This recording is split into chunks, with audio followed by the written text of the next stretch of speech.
Buen día, Hola, buen día. profesora, ¿cómo le va? Pero muy bien, ¿cómo está usted, profesor? Bien, bien, ¿cómo pasó sus vacaciones? Trabajando. Qué bueno, qué bueno. ¿Hay alguien más por ahí conectado? Hay unos cuantos, sí. Hola, profes. Hola. Buen día, ¿cómo están? ¿Todo bien? ¿Y ustedes?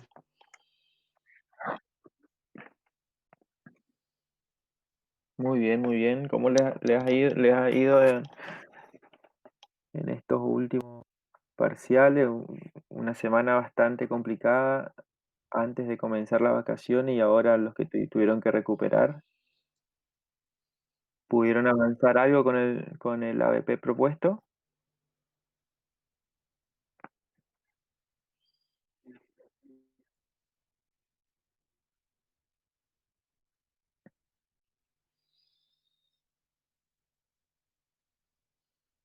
¿Quién es el que habla? Juan, ¿puedes comentarnos un poquito cómo avanzaron punto por punto, si querés? Y alguno que quiera aportar a medida que va avanzando Juan puede hacerlo. Contanos un poquito, Juan, también por qué este ABP les ha dificultado más que los anteriores.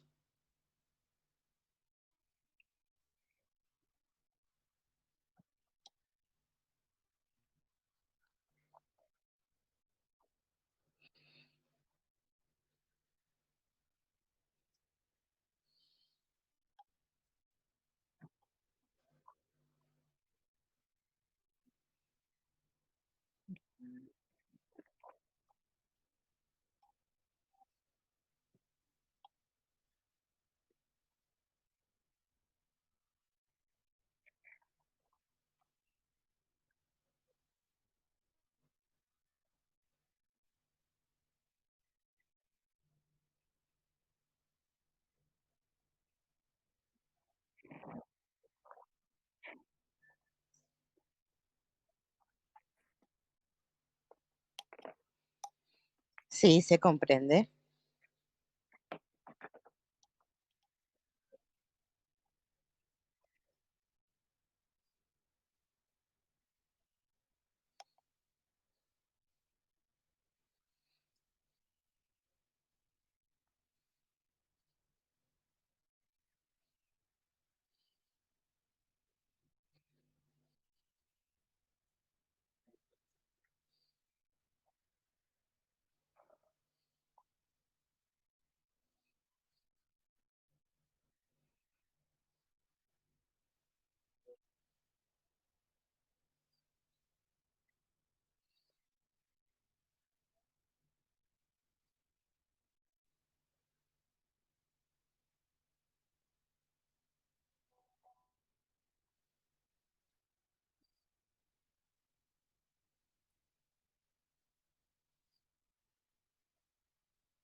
¿Alguien más que quiera aportar algo?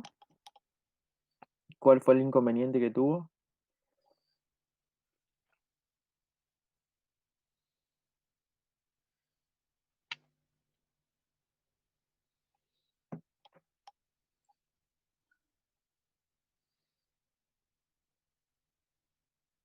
¿Alguien está por ahí?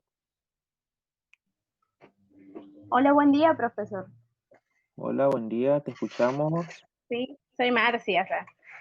Y yo Bueno, tuve inconvenientes porque la verdad le digo, soy sincera que no me conecté a la clase pasada, pero después había hecho un punto que me tocó y no lo había entendido bien y después los volví a releer y comparé con la parte del libro que la profesora había dejado y me di cuenta que el tema 2 trata de los problemas congénitos. Y el tema 3, perdón, el tema 4 trata ya no es es un problema no congénito, pero sí de situación de urgencia quirúrgica. Y ahí, cuando yo volví a releer todo el material, me di cuenta de la diferencia entre los dos escenarios problema y ahí pude resolver, pero Mi problema era que no encontraba esa, esa diferencia entre los dos, porque si bien en ambos, digamos, como escenario problema, son urgencias quirúrgicas, pero eh, la diferencia grande está en que sea congénito y no congénito, ¿no es cierto?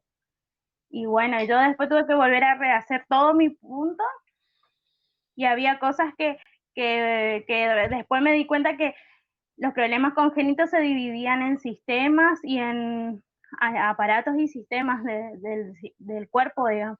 Y ese punto también me dificultó, pero me di cuenta, yo pensé que no tenía nada que ver con ninguno de los escenarios problemas, pero al leer bien, enfocarme bien, sí tiene que ver con el primer escenario problema, sobre todo. Exactamente. Muy bien, Marcia. Se hizo un poco largo también, eso también ¿cómo era? ¿Cómo le puedo decir? Me exaltó, me asustó un poco porque al ser cardiovascular, nervioso, endocrino, así se hizo un poco extenso y difícil de comprender. Y sí o sí hay que poner en el trabajo práctico porque no tiene mucho que ver en sí con los ABP, ¿no es cierto? Por ejemplo, un cardiovascular, ¿no es cierto? Claro, pero ahí es donde nosotros evaluamos en ustedes el poder y la capacidad de síntesis y que se puedan valer de alguna otra estrategia de resumen, por ejemplo, hacer un cuadro sinóptico, hacer un mapa conceptual, que con unas palabras claves puedan por ahí abarcar un capítulo o varios capítulos de un libro o todo un escenario como en este caso. Claro, profesora, sí, sí, por ahí no me di cuenta de usar esas técnicas, qué sé yo, pero sí, ahora que usted me dice, me aclara más todavía, sí, un cuadro comparativo sería lo ideal en este caso, ser tan largo. Eh, sí, igualmente, había muchas cosas que yo no se había visto en ninguno de los ABP, sí, ABP anteriores tampoco, es nuevo, ¿no es cierto? Y por eso también quise poner muchas cosas que por ahí digamos, me dispersé mucho ya al poner cosas, ¿no? Bueno, yo ese problema tuve en mi punto y bueno, también un poquito con mi grupo porque no se entendía bien, pero después sí pude comprender bien. Gracias, profesora, eso nomás. No, por favor, para eso estamos. Buenísimo, buenísimo. Lo que pasa que también ahí es como buscar enfermedades congénitas, también es un mundo de enfermedades. Por eso también dijimos con la profesora las enfermedades más comunes en pediatría, porque en realidad hay un montones que quizás muchos de nosotros ni conocemos, ¿no es cierto? Pero Correcto. muy bueno el aporte de la compañera. ¿Alguien, alguno más que quiera comentar algo más en cuanto a esto que estamos hablando, de las dificultades y todo esto?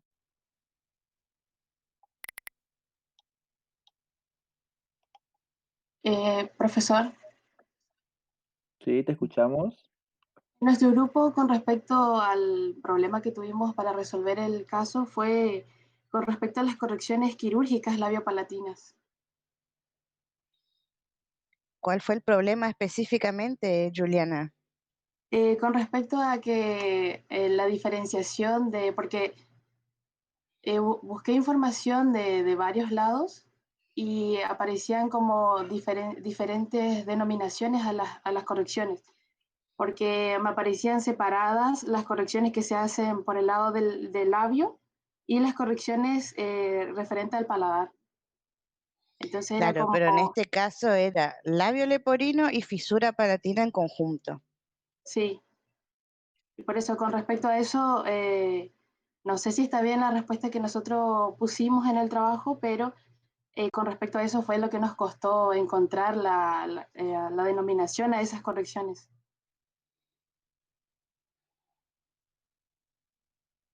Entiendo.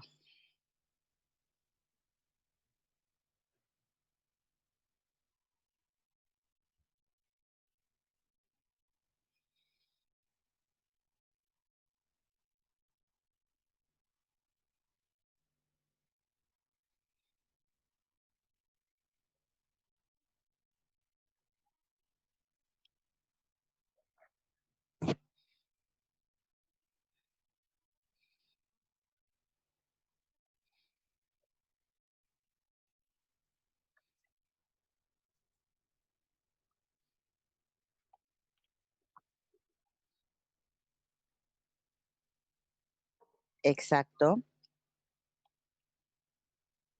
¿Alguien más?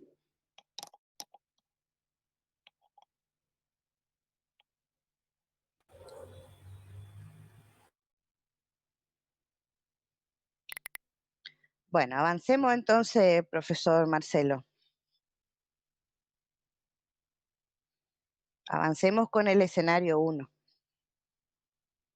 Bueno, a ella que estaba Juan hablando, si nos puede comentar un poquito sobre el primer escenario,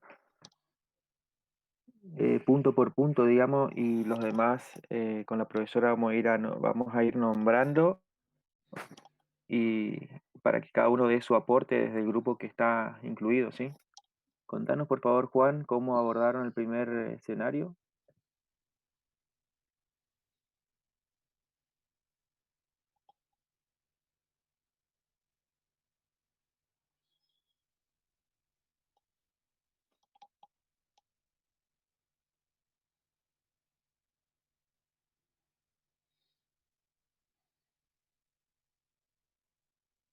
Hola, ¿se escucha?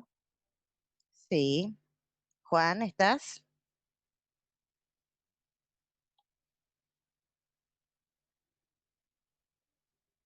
Ángela, ¿estás? Ángela, Vanessa. Buen día, profesores, ¿cómo les va?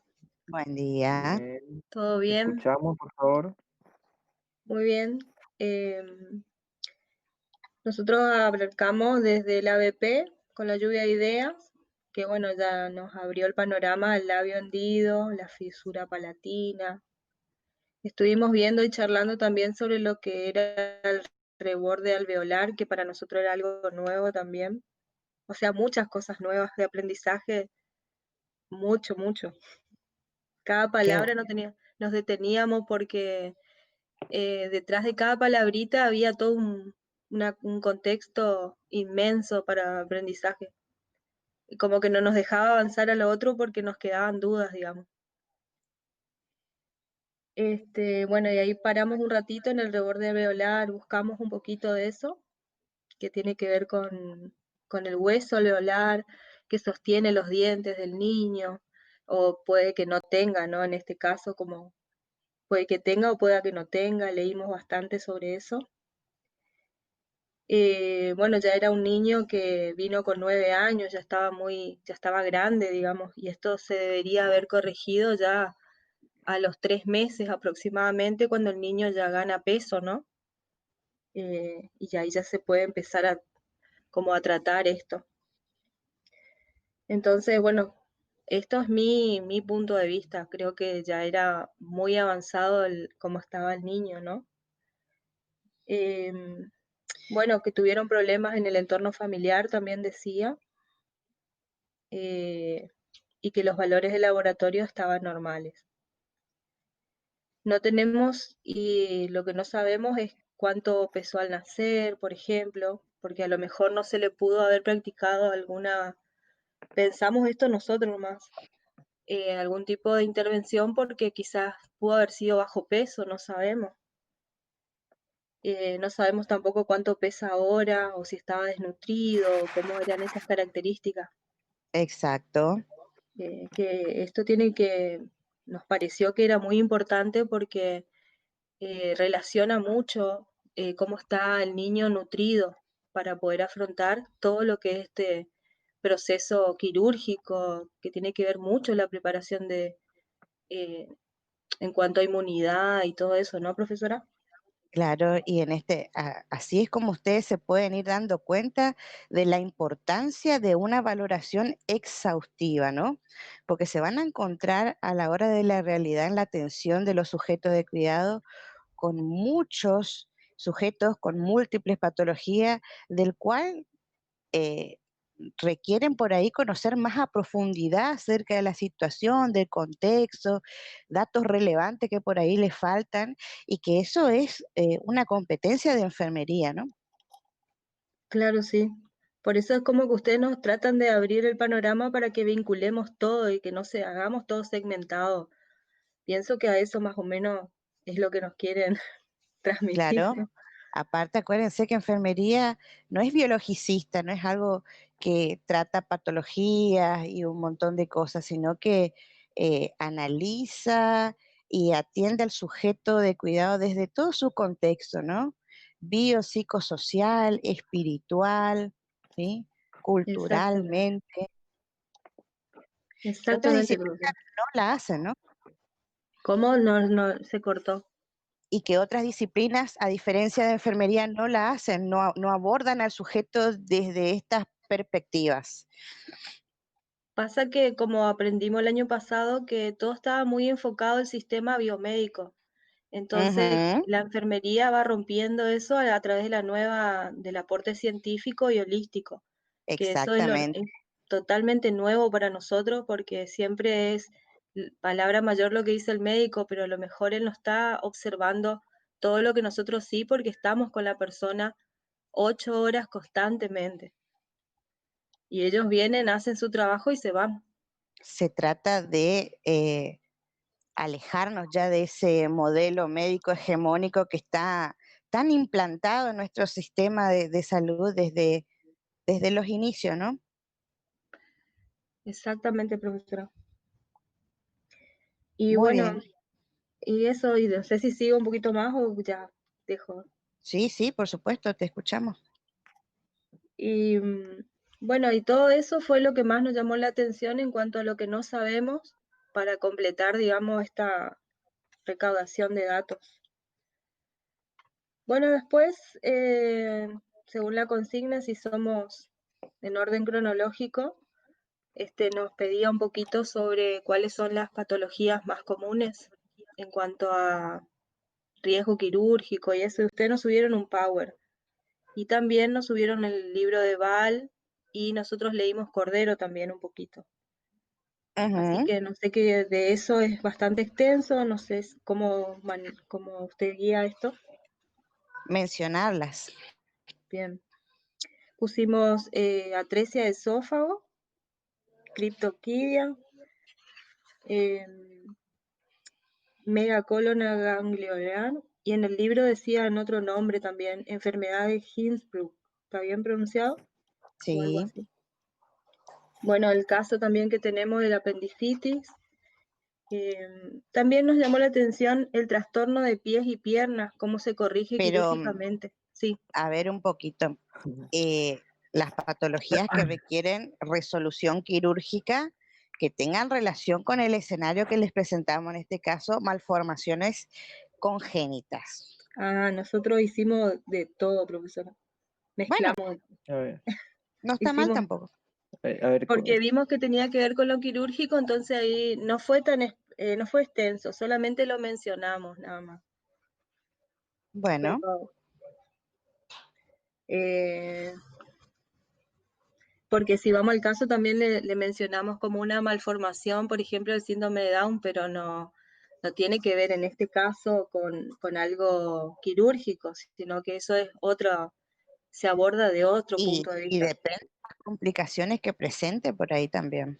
Ajá, puede ser también, si hemos leído algo sobre las válvulas. Claro, y el grado de discapacidad, porque no es lo mismo en todos los casos. Sí, y aparte la edad, todo tiene que ver, profesora, es todo muy amplio esto. ¿Y qué más?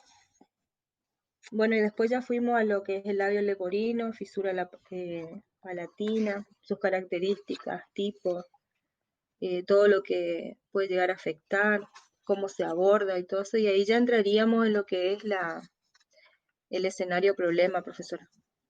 Claro. Y otro tipo de malformaciones que requieran resolución quirúrgica, por ejemplo, de las extremidades inferiores, superiores, o que tengan que ver con el aparato genitourinario, ese tipo de cosas, ¿indagaron Eh, algo? sí, la parafimosis, hispospadia, hidrocele, hernia umbilical, hipertrofia del píloro, invaginación intestinal, eh, escoliosis, hernia inguinal atascada, las alteraciones congénitas como cardiopatía congénita y bueno, y hay otras más. ¿Alguien más que quiera aportar? Ya la compañera mencionó unas cuantas patologías. Alguien que aporta algunas patologías de miembros superiores, inferiores o del rostro, de la cabeza.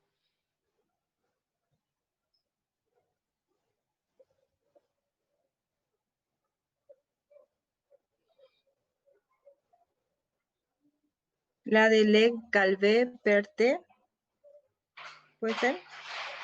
No sé si pronuncio bien. ¿Cómo? Aparece en francés, profesora, dice Le Calvé-Perté. Necrosis avascular de la cabeza del fémur, de miembros inferiores, le digo. Sí, corresponde, pero no es una de las más frecuentes, digamos, sobre Claro, todo en esto no son pediatría. frecuentes. No son frecuentes. A ¿Qué ver, nu- lo que conviene hacer por ahí también es ubicarnos por aparatos o sistemas o hacer una evaluación exhaustiva de cabeza a pies, por ejemplo. Podríamos empezar mencionando malformaciones congénitas encefálicas o de la cabeza, no sé, se me ocurre hidrocefalia, macrocefalia, microcefalia, anencefalia, Ah, perfecto. malformaciones congénitas del rostro o de la cara, por ejemplo, macroglosia, microglosia, lengua bífida, quistes y fístulas linguales, por ejemplo, labio leporino y paladar hendido, hendiduras faciales.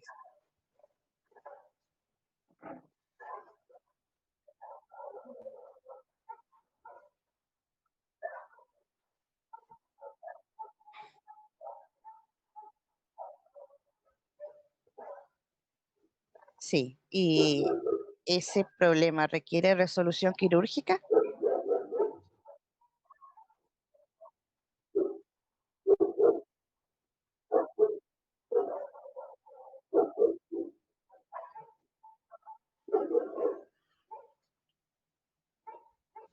Exactamente.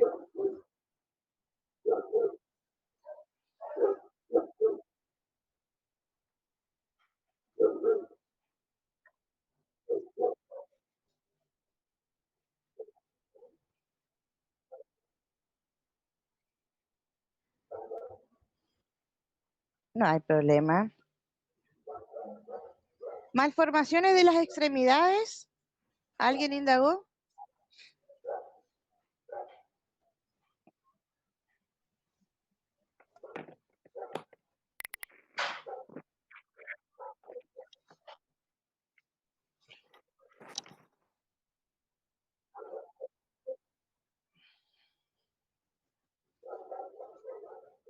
Exacto, también denominado en algunas ocasiones pie varo, pie sambo, que requieren corrección quirúrgica.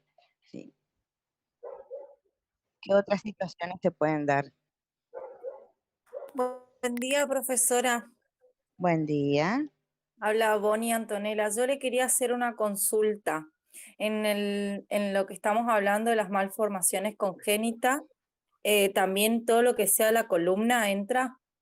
Sí, por supuesto. Bueno, yo quiero contar, o sea, más allá que estuve investigando, yo tengo a mi hijo que lo operamos en el Garrahan de la columna de una malformación congénita de nacimiento. Ellos son trillizos y él quedó en la parte de atrás de los dos bebés primeros, y por ende eso ocasionó esta malformación, de la cual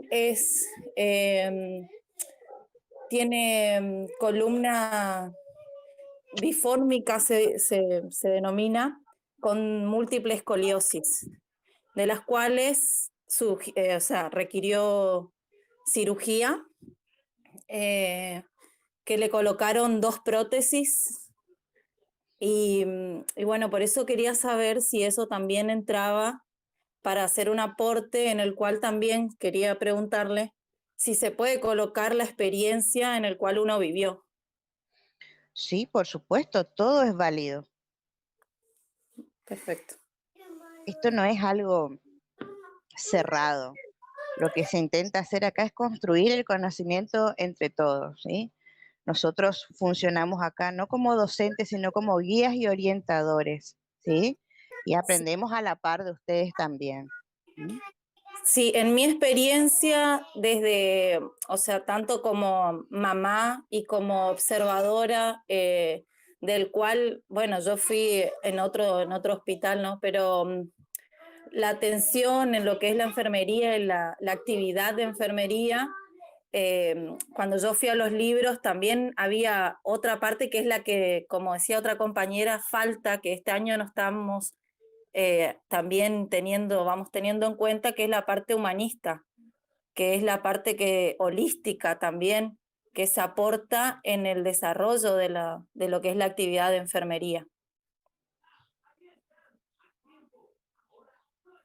Eso creo que es importante colocar en el trabajo. A mí también me parece muy importante y en verdad no estoy comprendiendo por qué ustedes no lo hacen. Quizás por una falta de tiempo o porque priorizan algunas otras cosas más importantes que otras o porque no quieren extenderse demasiado en el trabajo. Sinceramente, no sé cuál es el problema, pero como yo les decía hace un rato, el tema es que abordemos al sujeto desde todo su contexto.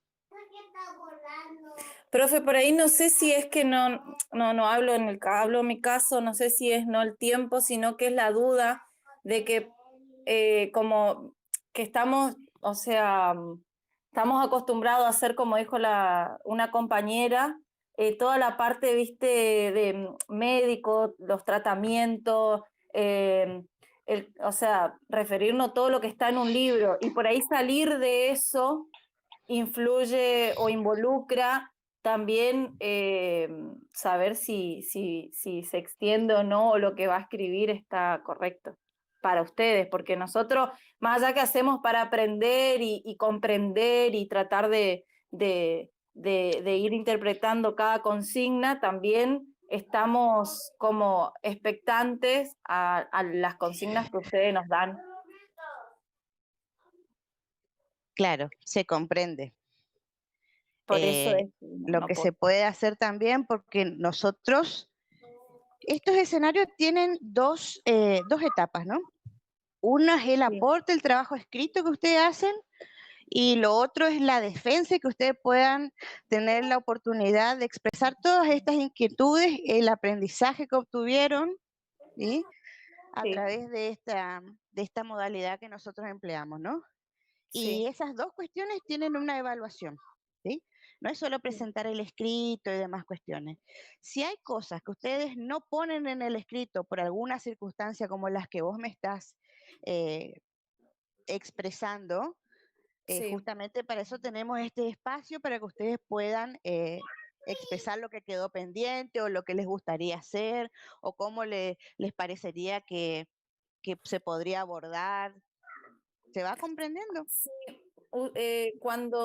Esto es lo que estábamos hablando con mi grupo, cuando nosotros estábamos haciendo el trabajo, a mí me pasó algo que cuando yo estuve muchas veces internada con Francesco, se llama el niño.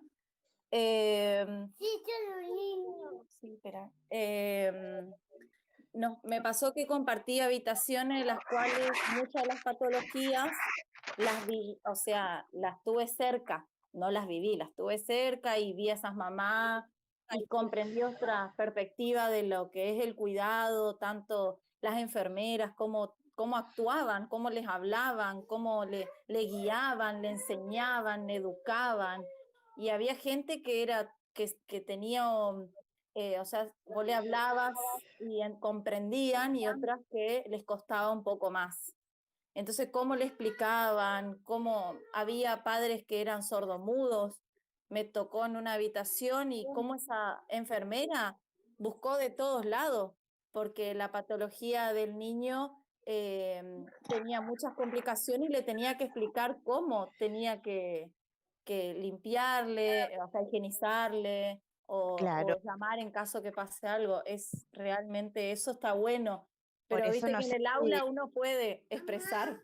Exactamente. No sé si se acuerdan, la primera clase que dio la profesora Viviana hablaba de las competencias del enfermero infanto-juvenil. Sí, Y en esas competencias también mencionaba el perfil que tiene que tener el enfermero infanto-juvenil. ¿Qué características tiene que tener? Porque es una población especial, es una población vulnerable, tiene que tener ciertas características, no es lo mismo tratar con un adulto, con un anciano, que con un niño, ¿sí?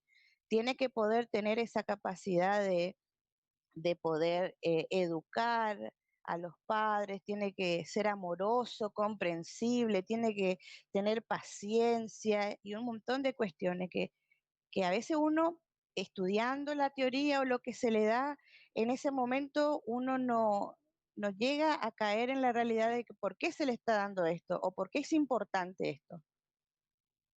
¿Sí?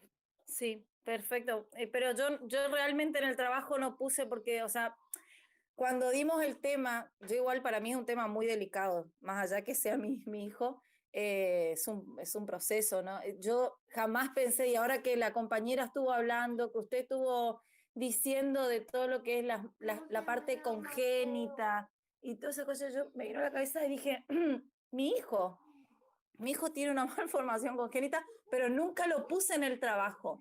Nunca fui a mi vida, o sea, nunca enfoqué el trabajo y ahora que estamos hablando digo, pues yo tengo mi hijo que pasé esto.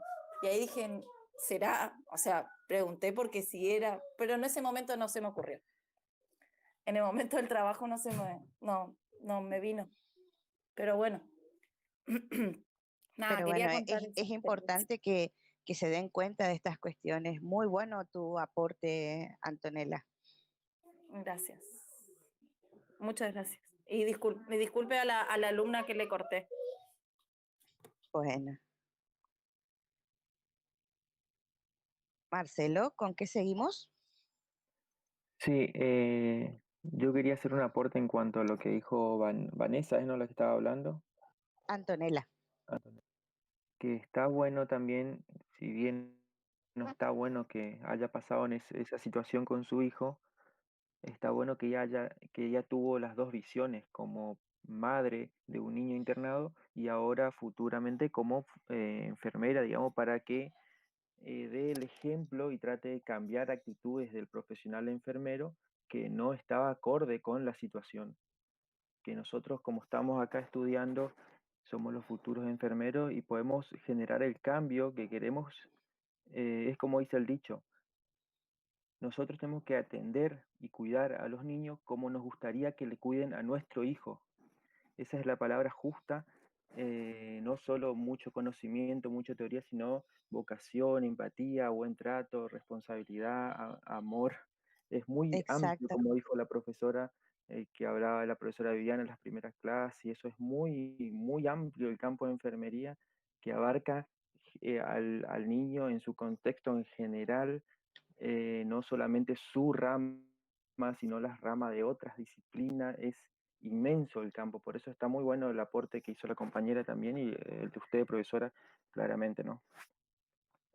Eh, Continuando entonces con, eh, para no irnos tanto de tema, el siguiente punto, lo que yo quiero hacer una consulta también a todos los que están, muchos trabajos que estuve viendo agregaron como una malformación congénita la apendicitis. ¿Están todos de acuerdo con esto, con esta alteración o esta enfermedad que le agregaron? ¿Alguien opina diferente? Buenos días, profesor. ¿Podría volver a repetir la pregunta que se escuchó cortada? Que muchos trabajos de los que estuve viendo agregaron dentro de este ABP a la apendicitis como una enfermedad congénita. Quería saber si alguno piensa diferente.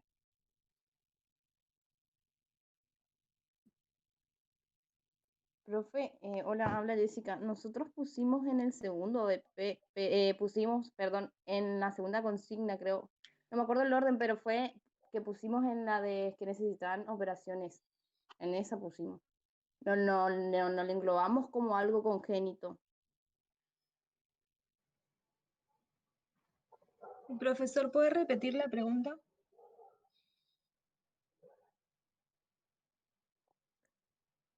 ¿Cómo dijiste la primera chica que habló? ¿Que le agregó en qué?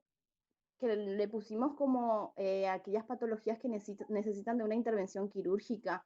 Lo que sí volvimos a repetir en ambas consignas, tanto en malformaciones congénitas como las que necesitan intervenciones quirúrgicas, fue el labio leporino, pero la apendicitis no le pusimos ahí.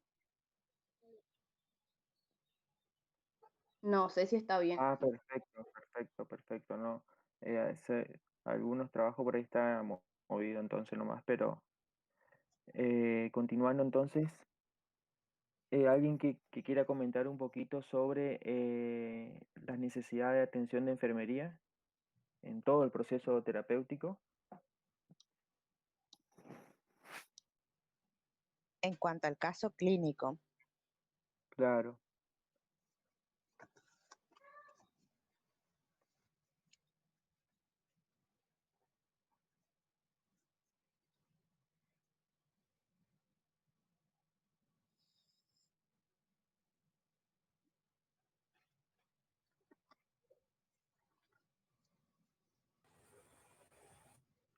En los dos, profe, hola, mi nombre es Rosa Miqueas. En los dos casos, creo que hay que tener mucho cuidado en cuanto a la alimentación, porque en cuanto al labio leporino, hay que estar atento a la devolución. Y en cuanto a la apendicectomía, antes y después de la cirugía hay que estar muy atento en cuanto a la comida, porque se le puede romper. Y después de la comida hay que cuidar mucho hasta que se sane la herida, que sea comidas livianas.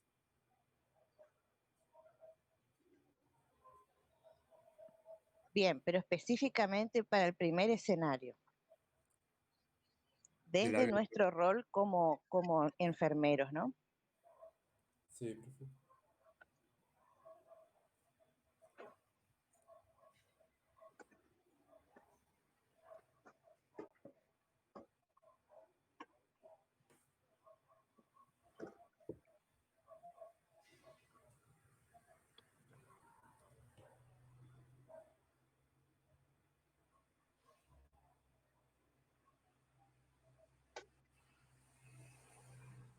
Y en el caso uno, profe, la atención en enfermería, además de facilitar y educar, ¿no es cierto?, en cuanto a la alimentación, también hay que tener en cuenta todo lo que es el apoyo emocional, tanto hacia los padres como hacia el sujeto de cuidado, la parte emocional.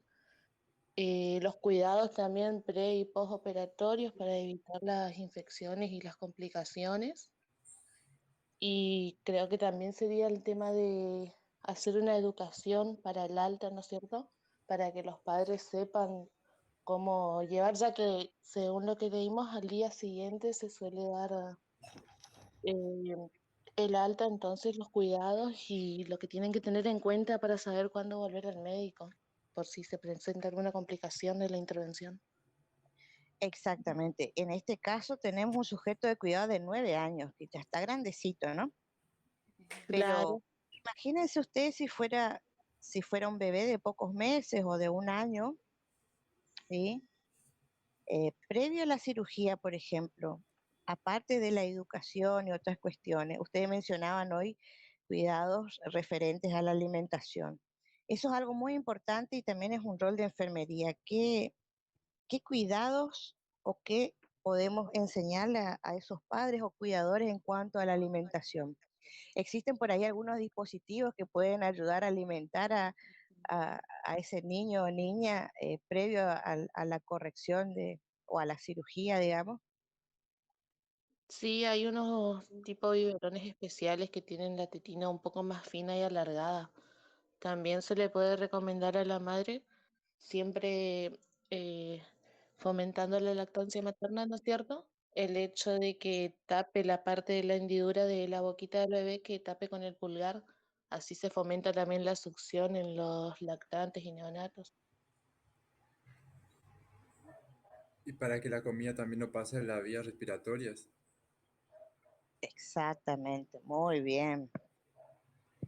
Estar atento a, a que sea una correcta devolución siempre y Y también aconsejar a los padres y a la madre cuando vemos un niño con labio leporino o fisura palatina, de que tratar de que la corrección se haga lo antes posible para que el tratamiento sea menos invasivo y a esa edad los niños tienen, o sea, se recuperan mucho más rápido, o sea, tienen todos los anticuerpos y para recuperarse lo antes posible de las correcciones que se le hagan. Claro, y en cuanto a cirugía plástica también, es casi invisible la cicatriz que queda cuando se hace la cirugía a temprana edad. Bueno, y se hace una sola corrección, o sea, una sola cirugía y con eso se soluciona el problema, ¿o cómo sería?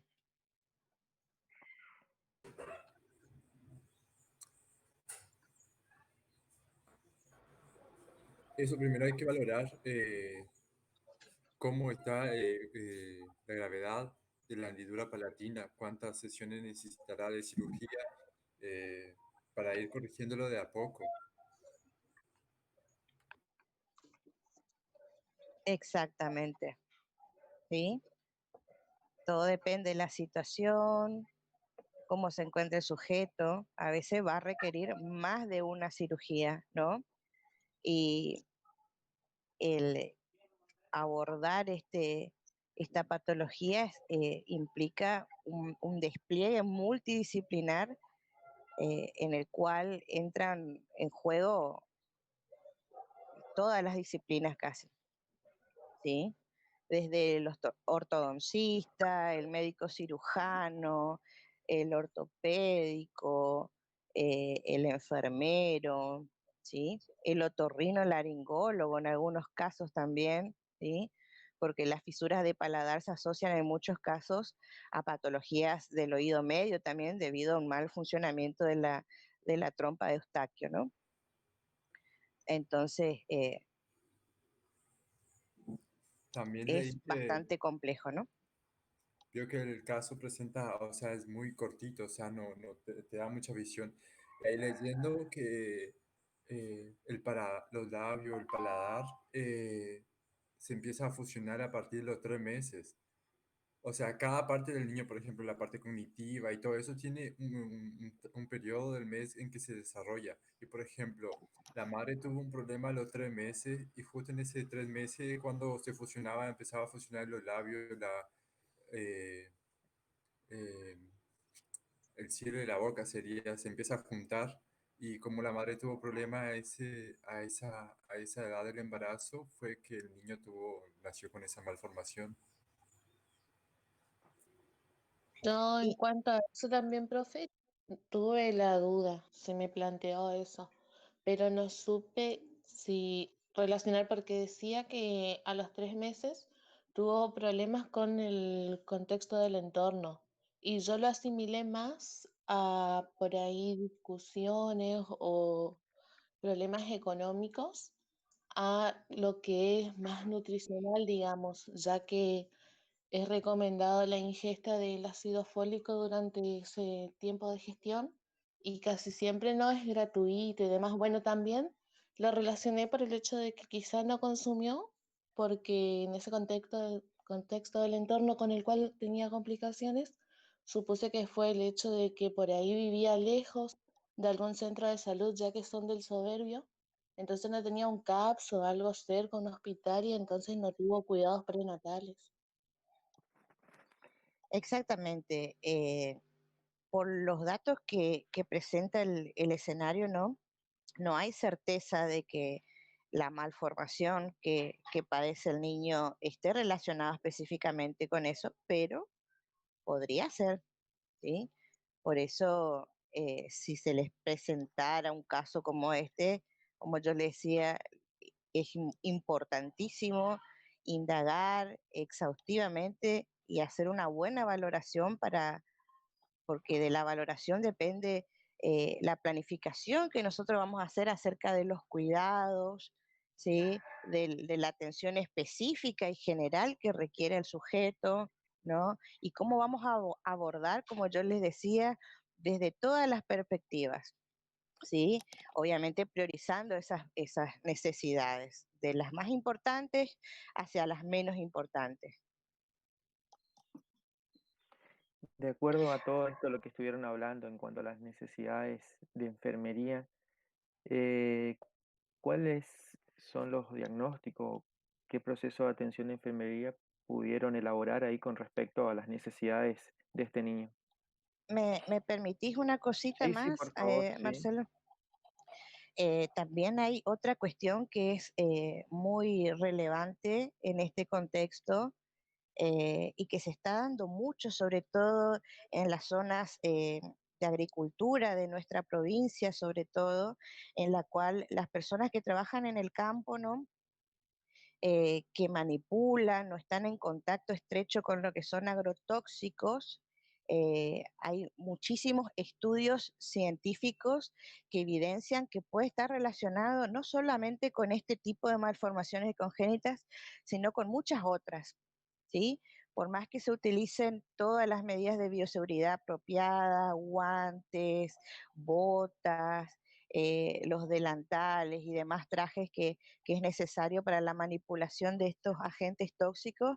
Y es más, los estudios arrojan evidencia de que podría estar relacionada a estas malformaciones congénitas y no solo eso, eh, son tóxicos que permanecen en el sistema del ser humano durante mucho tiempo y que se puede pasar de una generación a otra, inclusive hasta una tercera o cuarta generación. Pónganle que si una persona eh, estuvo en contacto estrecho con estos agrotóxicos, por ahí, si llegan a tener hijos el día de mañana, pueden que les salgan normales, pero por ahí sus nietos, sus bisnietos pueden salir con complicaciones, ¿sí? Que es algo que tenemos que valorar y tener en cuenta también y que a veces pasamos por alto, ¿no? ¿Se comprende? Claro, profe. Y eso también estaría, o sea, hay que educarle a la familia que cuando quieren tener, o cuando se decidan tener un hijo, que unos 5 meses antes ya tienen que iniciar con un tratamiento para tener un buen desarrollo del bebé. No cuando está embarazada, sino previo, antes de tomar la decisión también tienen que comenzar con un tratamiento. Exactamente. Profe, yo estuve indagando con el tema de las malformaciones, en especial este caso, porque, o sea, me pareció que a veces uno quiere, bueno, también hablo como mamá, quiere buscar por qué pasa esto, ¿no? ¿Por qué las malformaciones congénitas? ¿Por qué surgen? Si realmente viene, como algunos médicos dicen, viene de generaciones, se saltea una parte, después viene, o algo mal hiciste en el embarazo, o tuviste un entorno no muy saludable, complicado.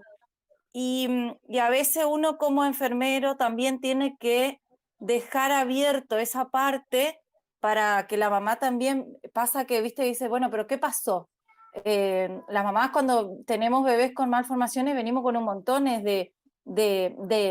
como de preocupaciones, ideas, y uno a veces al indagar también es como que todavía no está descubierto, o sea, el por qué o no hay, a veces no, en mi caso como que no había lógica que tenga una malformación, si yo tuve un buen cuidado, me alimenté correctamente, o sea, no pasé mal, no había un entorno complicado, era todo saludable, buena atención, o sea, el embarazo dedicado, planificado, organizado con los médicos, así como decía el compañero, ¿no? Si querés buscar un bebé, un embarazo, bueno, tomar ácido fólico 3 meses antes que te recomienda o sea, es como que no, o sea, por más que vos pongas toda la dedicación en el embarazo y haya un cuidado previo, esto no se sabe. O sea, nos puede pasar a todos. Exactamente, es como vos decís, uno a veces tiende a preguntarse el por qué o indagar acerca de la causa. Y hay patologías y patologías que tienen múltiples causas y hay algunas que las causas todavía no están descubiertas o son muy raras y que siguen en investigación, ¿no? No está mal. Incluso el labio leporino es una de las patologías que siguen siendo investigadas, que son las más comunes, pero siguen siendo investigadas por médicos, científicos. Exactamente. Bien, el profesor Marcelo les había preguntado cómo aplicaron el proceso de atención de enfermería en este caso.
Muy bien. Perfecto, Te perfecto. corrijo una cosita nomás ahí.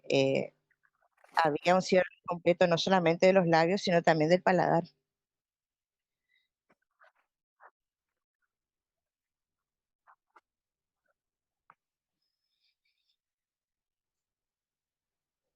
Bien, ¿alguien más?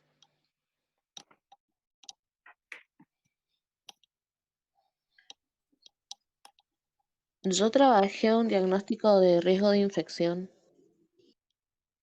Riesgo Y de el, infección. sí, y el factor de riesgo es el procedimiento invasivo.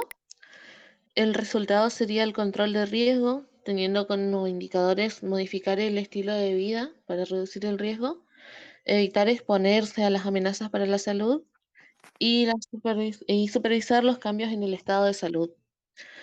La intervención sería el control de infecciones y como actividades tendría la realización de la valoración de constantes vitales cada 4 horas, principalmente de la temperatura, ya que nos puede indicar fácilmente que hay un foco de infección. Valoración de la cavidad bucal cada 2 horas, buscando los signos de elección, detectando áreas sensibles y enrojecidas y presencia de secreciones. Realizar la limpieza de la línea sutural con agua estéril o solución salina. Aplicar constantemente crema antibiótica en la zona afectada. Promover la lubricación. Mantener el labio limpio de costras. Esto sería todo un PAE que aplicaría de manera postquirúrgica. Bien. Y quedaría dos cuestiones o dos cositas importantes aquí. ¿A qué conclusión llegaron o con respecto a cómo se denomina en sí la corrección quirúrgica de fisura labio-palatina?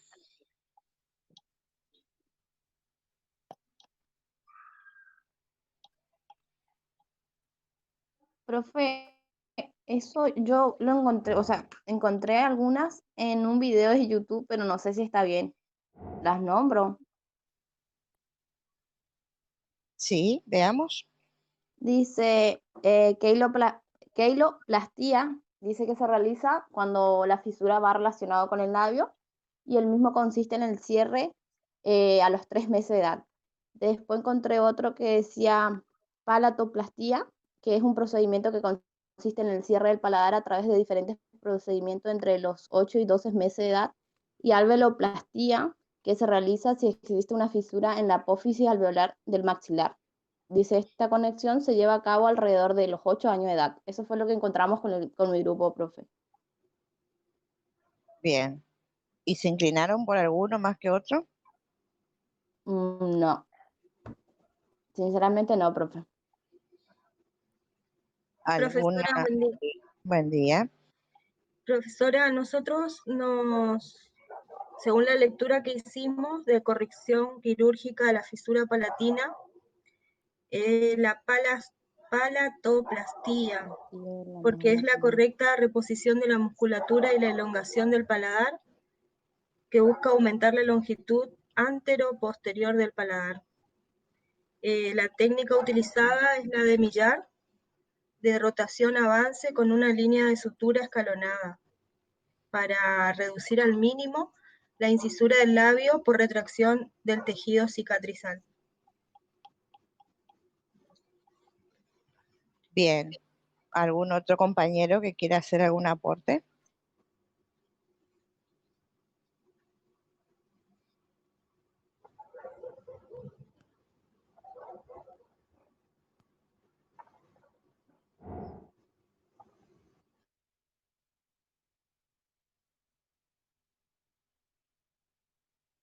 ¿Ninguno?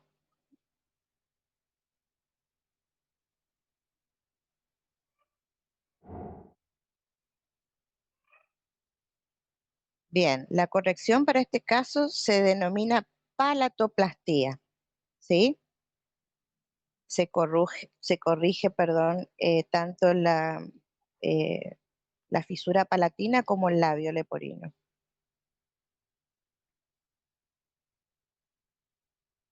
Otra cuestión importante es que les pedimos que indaguen acerca de la existencia de programas provinciales que brinden intervenciones quirúrgicas gratuitas en cuanto a lo que es la fisura labio-palatina, ¿no? ¿Qué encontraron acerca de eso? Profesora, Sí, encontré el programa provincial Sanar. bien, contanos un poquito de qué se trata.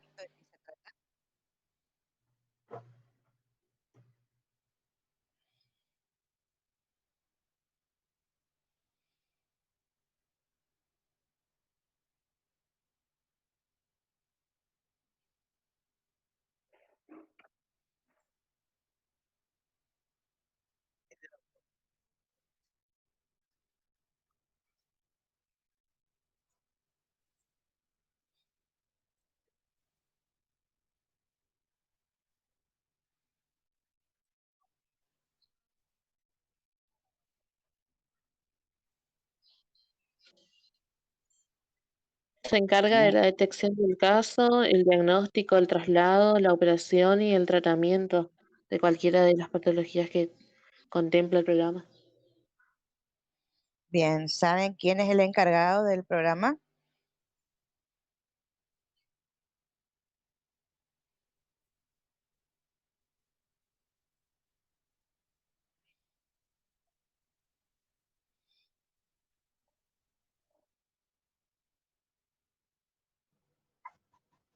Se realiza en el hospital, profesora. ¿Qué hospital? En nuestro hospital, ¿En cuál? Tenemos muchos hospitales acá. en el Hospital Madariaga, por el equipo médico de cirugía plástica reconstructiva. Doctor Gustavo Abril. Sí, exactamente. Muy bien. En nuestro caso, en el Hospital de Pediatría está a cargo del doctor Gustavo Abrile. Sí,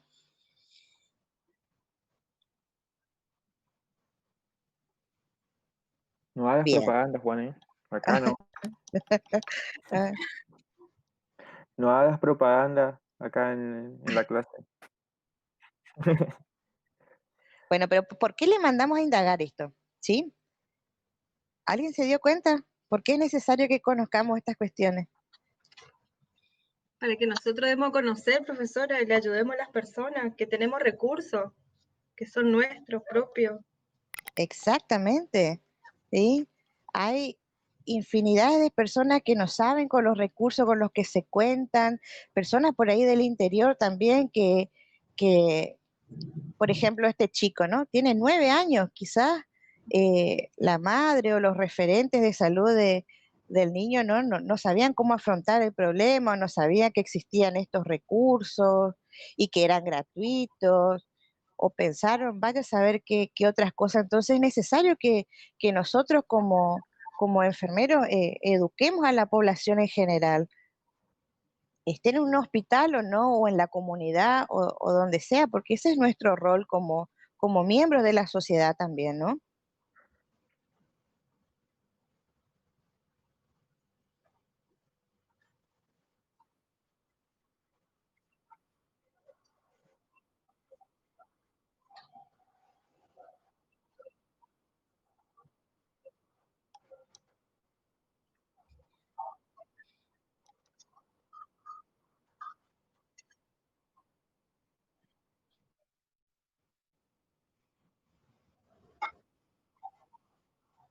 Claramente.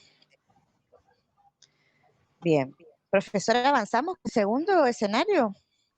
Vamos con el segundo entonces, profesora. Juan, ya que estás ahí ahora que te despertaste, ¿querés comentarnos algo sobre el segundo escenario?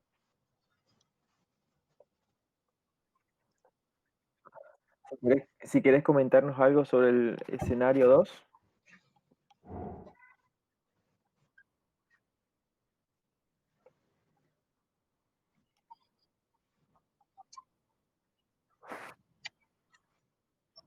El, dia- el diagnóstico fue apendicectomía.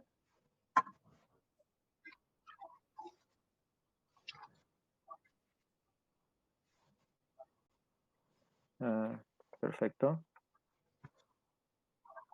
Te escuchamos, sí.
Perfecto. Muy bien. El proceso de atención de enfermería?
Y en cuanto a la valoración del sitio de incisión, ¿qué vamos a enseñar a la madre en ese aspecto?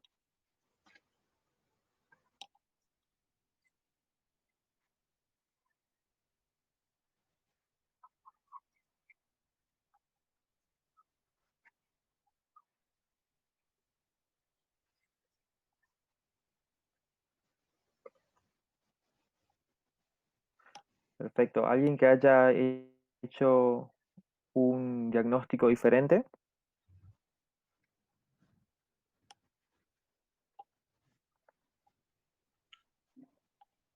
Profesor, ese caso a mí me quedó la duda, porque relacioné la fiebre con el dolor en el sitio de incisión y pensé que podría ser una posible infección. Y leyendo, leí que pedía, o sea, solicitaba que haya una presencia de exudado purulento, puede ser, o de purulencias, para determinar la infección. Pero me quedó la duda si la fiebre no podría ser que esté indicando que sea una infección por Escherichia coli, que es una de las más frecuentes en estos procedimientos.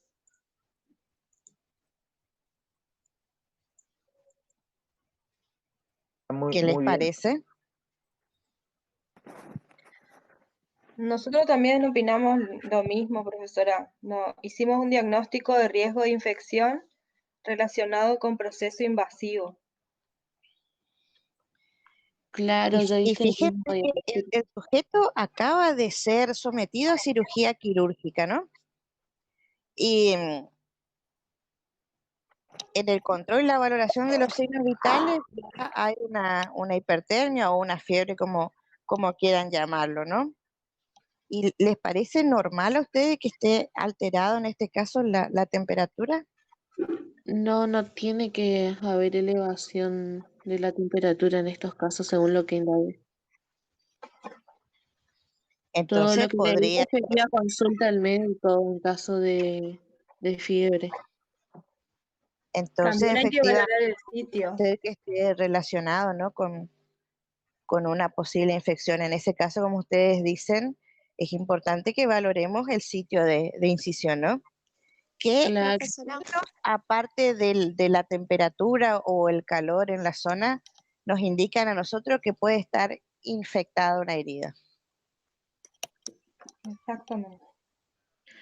la presencia de las purulencias, profe. Sí, exudado purulento. ¿Qué O más?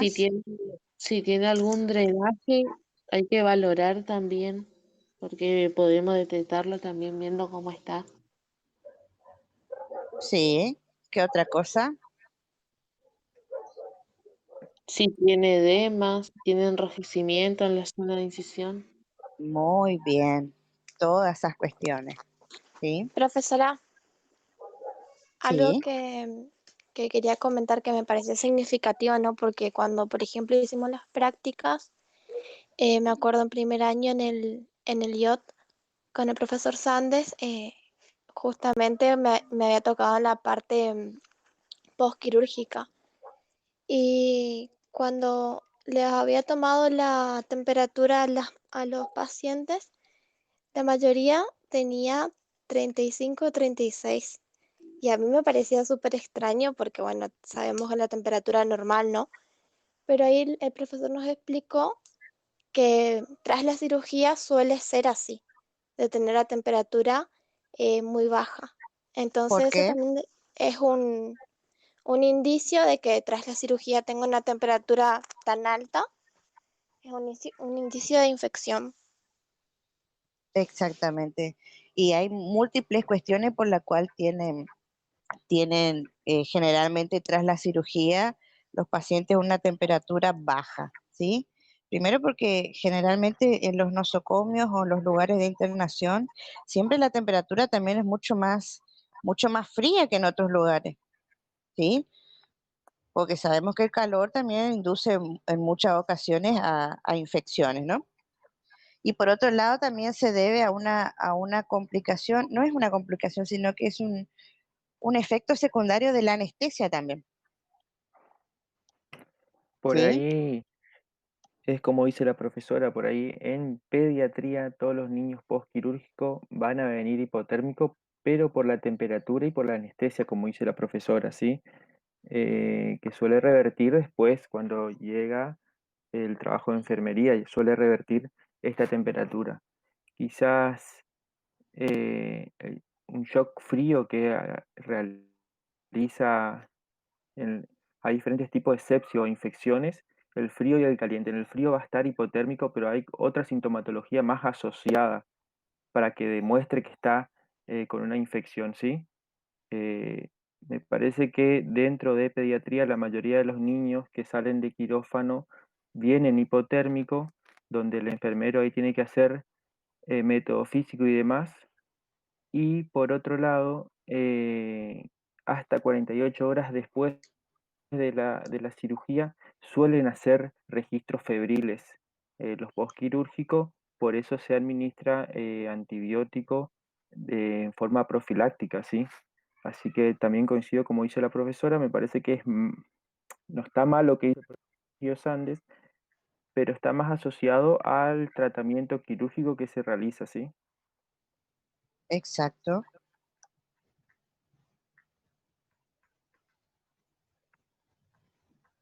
Bien, hablemos entonces un poquito acerca del tipo de incisión quirúrgica, el cuadrante o región abdominal.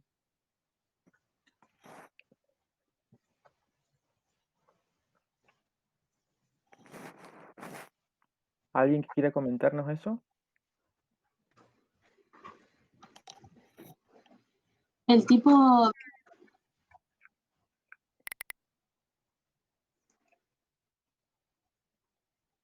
Sí, te escuchamos. bueno, el tipo de incisión quirúrgica que se realizó al niño fue una incisión para crestal para apendicectomía, realizada en el cuadrante inferior derecho del abdomen.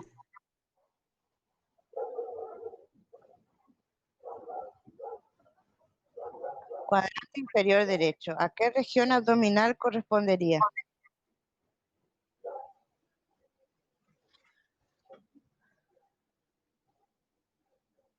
Fosa Una ilíaca. cosa, fosa La ilíaca. fosa ilíaca Izquierda, derecha. derecha. Derecha. Bien. ¿Alguien que quiera o que haya puesto diferente el tipo de incisión?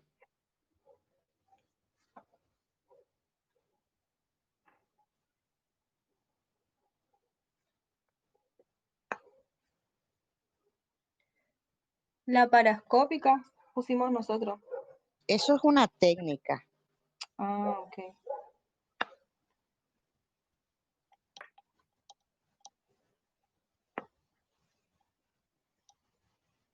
¿Ninguno?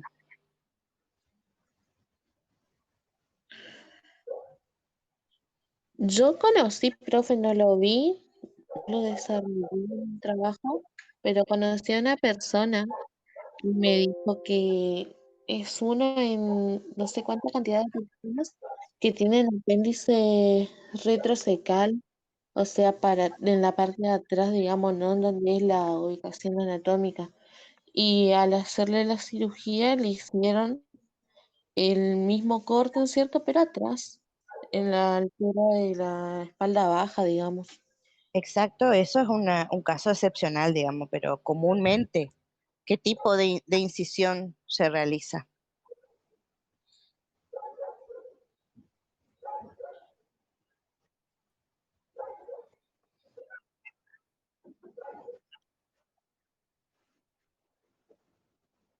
¿En qué consiste la incisión de McBurney?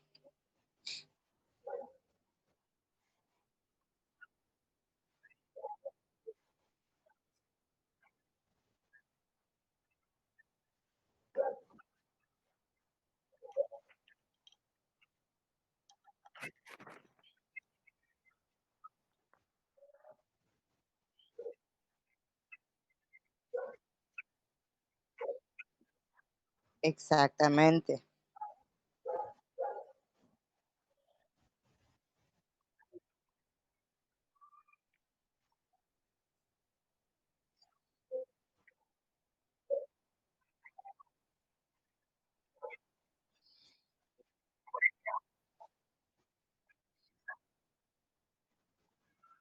Es correcto.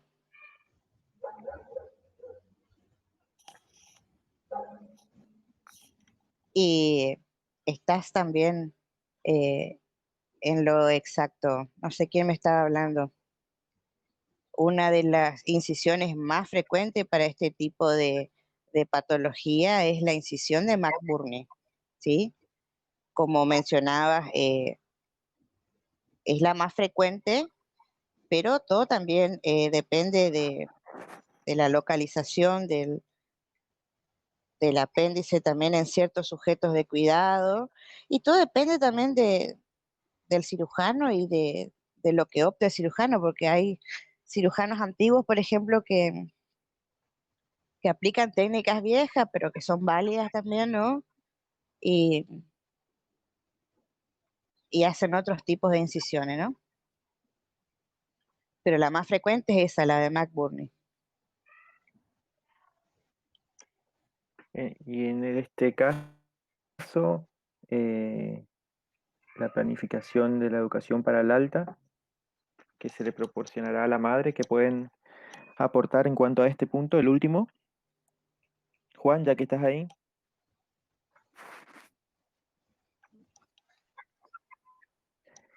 La planificación para el alta está básicamente asociado a tu plan de cuidado que hiciste, por eso te pregunté a vos.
Alguien que...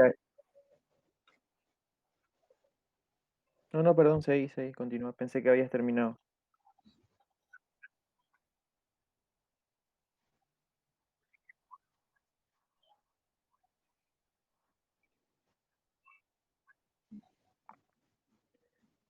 ¿Alguien que haya agregado algo más diferente a lo de Juan?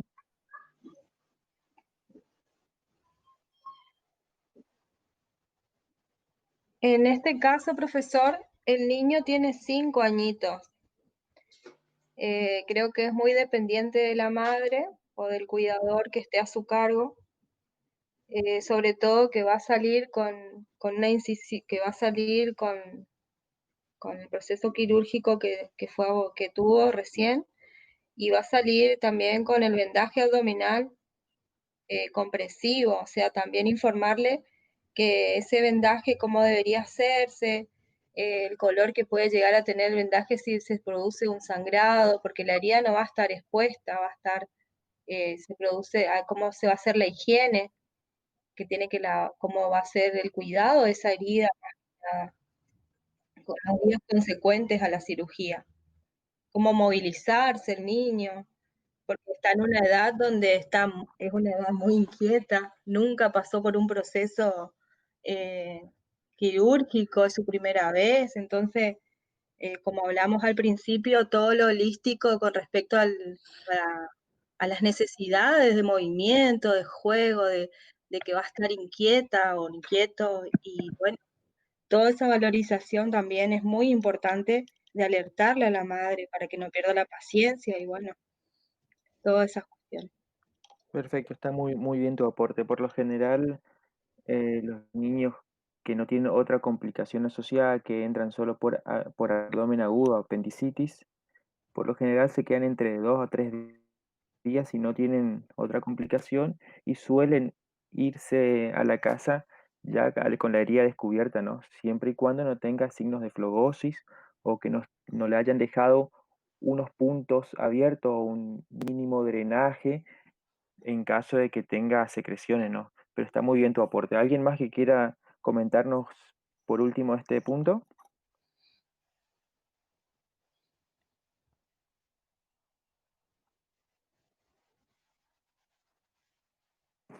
Profesora, ¿quiere aportar algo?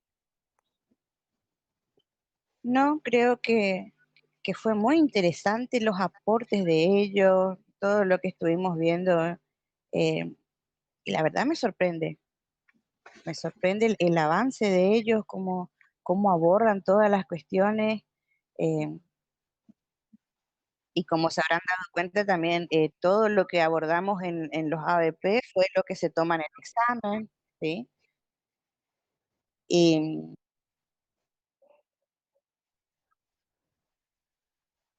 Alguien tiene el micrófono abierto. Está, Aparte. está expuesto en el parcial, profesora, ¿no? Todo esto lo que estamos avanzando, se ven los resultados en los parciales, ¿no? Por eso la gran mayoría le ha ido bien.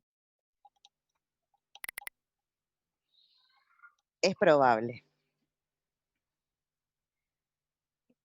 Para ir terminando, ¿alguien quiere hacer un último aporte?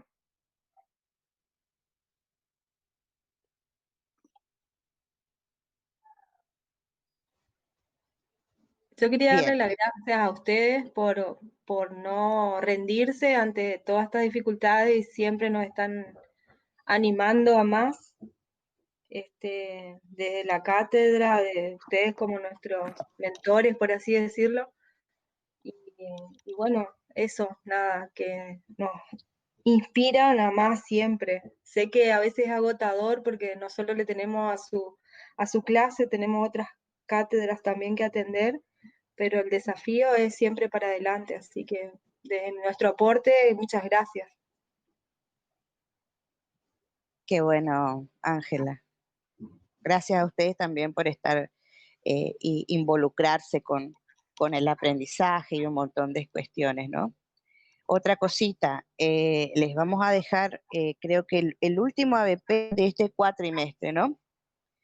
Pero van a tener un poco más de margen de tiempo para resolverlo y también para el debate, porque el viernes 14 no vamos a tener debate posiblemente. Igual de todos modos estén atentos al aula virtual, porque la idea era flexibilizarles y darle tiempo para los que tienen que preparar exámenes finales, ¿no? Toda la semana, desde el lunes 10 al viernes 14, son mesa de examen.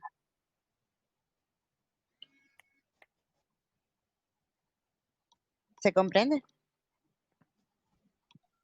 Sí, profe. Bien.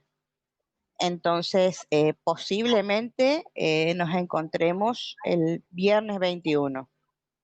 De todos modos, como ustedes saben, siempre cualquier novedad o cualquier cuestión nueva que va saliendo conforme a pase el tiempo, les vamos a estar avisando, ¿no?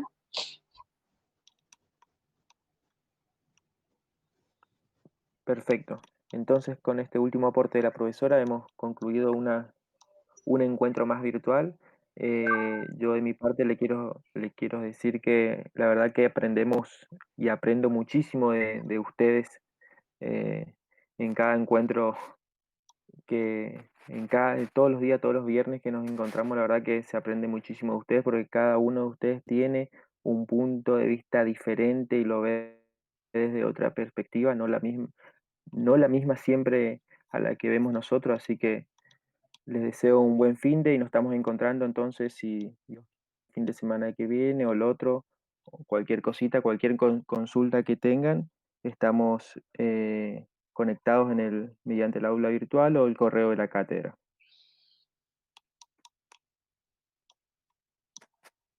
Muy bien, entonces nos despedimos. Saludos cordiales.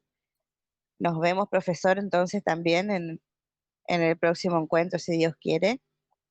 Hasta luego, profesora. Buen fin de para todos. Igualmente. Buen Chao, fin de. chao. Gracias.